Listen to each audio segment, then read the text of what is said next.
Pocas ejecuciones en la historia han dejado una marca más profunda y más duradera en la humanidad que la crucifixión de Jesucristo. Ocurrida en el primer siglo bajo el dominio romano, la crucifixión era un castigo diseñado específicamente para prolongar el sufrimiento mientras servía como una brutal advertencia pública.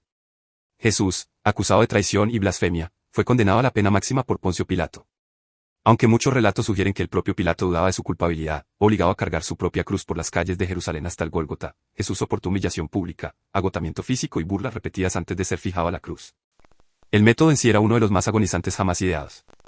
Las víctimas a menudo permanecían por horas o días, sus pulmones cediendo bajo el peso de sus propios cuerpos mientras se asfixiaban lentamente. Para Jesús, el tormento se vio agravado por una corona de espinas, abuso verbal de la multitud y los soldados echando suertes por su ropa. La crucifixión no era simplemente una ejecución. Era una forma de guerra psicológica sobre el público. Lo que hace que esta muerte en particular sea inquietante no es solo la crueldad, sino también el inmenso efecto en cadena que dejó detrás. La crucifixión se convirtió en el fundamento del cristianismo, transformando un castigo bárbaro en un símbolo de sacrificio, redención y esperanza eterna. Para miles de millones de creyentes, la cruz es un emblema sagrado. Sin embargo, también sigue siendo un recordatorio de uno de los métodos más brutales de pena capital jamás infligidos por la humanidad. Incluso hoy, la crucifixión de Jesús resuena mucho más allá de la religión. Es estudiada por historiadores, debatida por teólogos y recordada por culturas en todo el mundo. Esta ejecución se mantiene como una de las muertes sancionadas por el Estado más infames de la historia. En el verano de 1918, la dinastía Románov de siglos llegó a un final brutal y trágico. El zar Nicolás II, su esposa Alejandra y sus 5 hijos habían sido mantenidos cautivos después de que la Revolución rusa forzó la abdicación del trono. En las primeras horas del 17 de julio, guardias bolcheviques llevaron a la familia y a sus sirvientes leales a un sótano en Ekaterimburgo bajo el pretexto de reubicación. Sin advertencia, los guardias abrieron fuego. La habitación se llenó de caos. Proyectiles rebotaron en joyas ocultas cosidas en la ropa de las hijas, prolongando la escena. Tras la primera descarga, se usaron armas y disparos adicionales para completar la tarea. En minutos, toda la familia y sus asistentes yacían sin vida, sus cuerpos enterrados apresuradamente en tumbas sin marcar. La ejecución impactó al mundo. Durante siglos, los Románov habían simbolizado la Rusia imperial, y su final violento marcó la ruptura definitiva de la monarquía hacia el gobierno comunista. Para muchos rusos, no fue solo la muerte de una familia, sino la muerte de toda una era de tradición y fe. Hasta hoy, la ejecución de los Románov sigue siendo uno de los asesinatos más infames de la historia. En las décadas que siguieron, persistieron rumores de que uno o más de los niños habían sobrevivido. El eventual hallazgo de identificación por ADN de los restos a finales del siglo XX finalmente confirmó la verdad trágica. Pero el legado inquietante de esa noche todavía resuena en la historia rusa. Cuando la Revolución Francesa estalló a finales del siglo XVIII, la guillotina se convirtió en su símbolo más escalofriante, diseñada para ser un método rápido y supuestamente humano de ejecución. Pero en la práctica, se convirtió en el rostro del terror con miles ejecutados en plazas públicas bajo su filo. Introducida en 1792, la eficiencia de la guillotina no tuvo rival. Las víctimas eran alineadas, sus identidades anunciadas a la multitud y, en segundos, la hoja caía con una finalidad inquietante. Rápidamente se convirtió en una herramienta no solo de justicia sino de purgas políticas masivas. Figuras como María Antonieta, Georges Danton y Maximilien Robespierre encontraron su destino bajo su borde afilado. El espectáculo en sí atraía multitudes enormes. Para muchos parisinos, las ejecuciones se volvieron una forma de entretenimiento completa con vendedores de comida y panfletos mientras las cabezas caían en cestas. Esta normalización de la muerte reflejó la atmósfera volátil y sangrienta del reinado del terror cuando la sospecha y las acusaciones podían significar un viaje rápido al cadalso. Aunque la guillotina se usó en Francia hasta bien entrado el siglo XX, su imagen está ligada para siempre a la revolución. Hasta hoy, se mantiene como uno de los recordatorios más inquietantes de cómo los ideales de libertad e igualdad pueden convertirse en violencia implacable cuando son consumidos por el miedo y el extremismo. Juana de Arco, la adolescente campesina que afirmó visiones divinas y lideró fuerzas francesas hacia victorias cruciales, encontró uno de los finales más espantosos de la historia con solo 19 años. Capturada por los ingleses y sus aliados durante la Guerra de los 100 años, fue llevada a juicio por herejía, brujería e incluso vestimenta masculina, un cargo basado en que ella llevaba ropa militar de hombre. En verdad, el juicio fue menos sobre religión y más sobre silenciar un poderoso símbolo de resistencia francesa. A pesar de su valentía y sus declaraciones firmes de guía divina, el veredicto estaba decidido de antemano. El 30 de mayo de 1431, Juana fue ejecutada en la plaza de Rouen. Atada firmemente a un poste, enfrentó un gran fuego mientras una multitud hostil se reunía para presenciar su tormento. Testigos informaron sus gritos elevándose sobre las llamas y señalaron sus constantes llamados a Dios incluso en sus momentos finales. Cuando el fuego finalmente cedió, sus restos quedaron reducidos a cenizas, que luego fueron arrojadas al río Sena para impedir que sus seguidores reunieran reliquias. Lo que hace que la ejecución de Juana sea especialmente inquietante es la profunda injusticia detrás de ella. Saliendo de la oscuridad, había cambiado el curso de una guerra y dado esperanza a una nación solo para ser traicionada y silenciada de la manera más cruel posible. Su muerte estaba destinada a destruir su influencia. Sin embargo, en cambio, amplificó su legado. Dentro de décadas, la Iglesia Católica declaró inválido su juicio. Y siglos después, fue canonizada como santa, consolidando su lugar como una de las figuras más veneradas en la historia cristiana. La ejecución de Juana de Arco no fue solo una pena máxima. Fue una declaración política y un intento de apagar un símbolo de esperanza. Hasta hoy, su nombre resuena como un emblema poderoso de fe, resiliencia y la fuerza inquebrantable de la convicción frente a la persecución. Vlad III de Valaquia, mejor conocido como Vlad el Empalador, ganó su reputación como uno de los gobernantes más implacables de la historia mediante castigos que aterrorizaron incluso a sus enemigos. Viviendo en el siglo XV, Vlad buscó defender su territorio contra el Imperio Otomano y consolidar poder en casa. Su método preferido de castigo fue el empalamiento, atravesando el cuerpo con una estaca de madera y dejando a la víctima expuesta en público. Se estima que decenas de miles perdieron la vida bajo el gobierno de Vlad, sus cuerpos exhibidos en estacas como advertencias para otros. Campos enteros de víctimas empaladas quedaron al aire.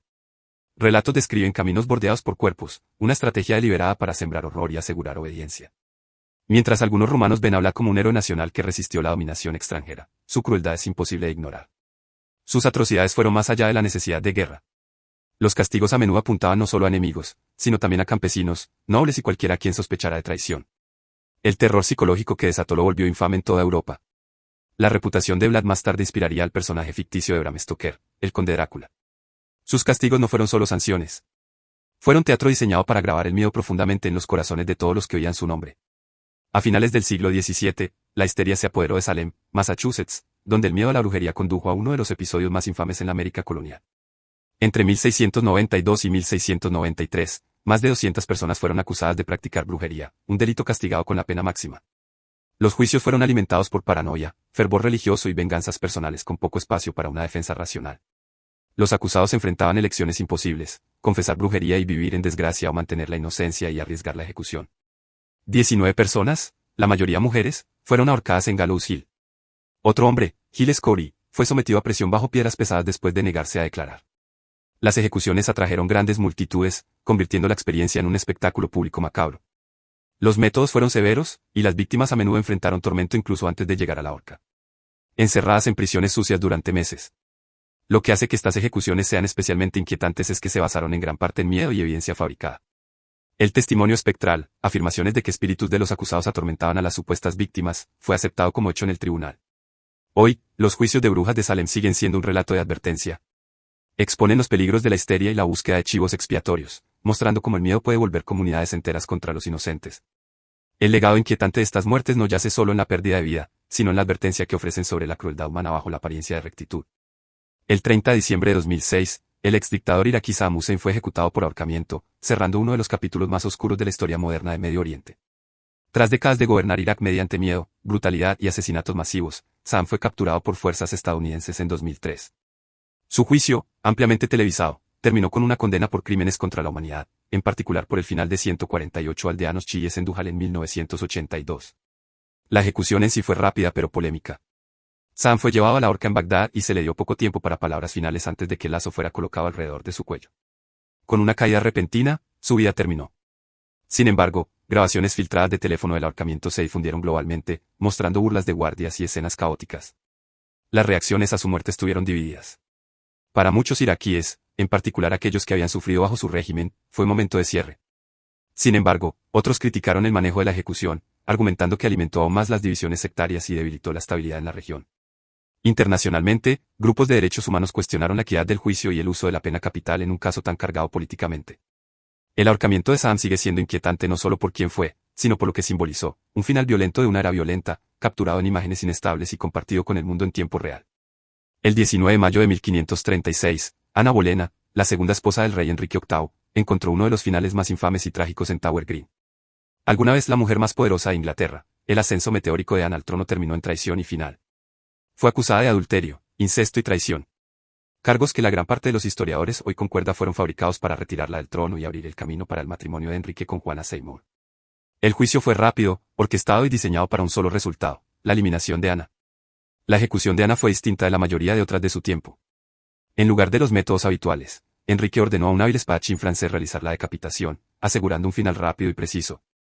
Vestida con un sencillo vestido y mostrando notable compostura, pronunciando un discurso final digno que evitó criticar al rey, ella se arrodilló y, con un solo golpe de la espada, su vida terminó. Su cuerpo fue enterrado apresuradamente en una tumba sin marcar dentro de la Torre de Londres. Un final sombrío para una reina que una vez había remodelado el destino de Inglaterra. El espectáculo de su muerte impactó a Inglaterra y a Europa por igual y había sido instrumental en uno de los cambios más dramáticos en la historia inglesa. La ruptura con la Iglesia Católica y el nacimiento de la Iglesia de Inglaterra. Sin embargo, su caída reveló la volatilidad de la política Tudor, donde la lealtad era fugaz y el poder era peligroso. Incluso las reinas no eran inmunes a la traición, los celos y la maniobra política. Su muerte sigue siendo inquietante por su fría eficiencia y la rapidez de su caída desde la gracia. Una vez celebrada como una reina que alteró la historia, Ana Bolena se convirtió en un recordatorio contundente de lo frágil que era el poder en la corte de Enrique. Su historia continúa cautivando al mundo, simbolizando tanto los peligros de la ambición sin control como los destinos crueles a menudo enfrentados por quienes estuvieron demasiado cerca del poder. Estas penas de muerte aún resuenan a través de la historia. ¿Cuál crees que fue la más inquietante? Deja tus ideas en los comentarios y pulsa ese botón de suscribirte para más historias más oscuras de la historia explicadas.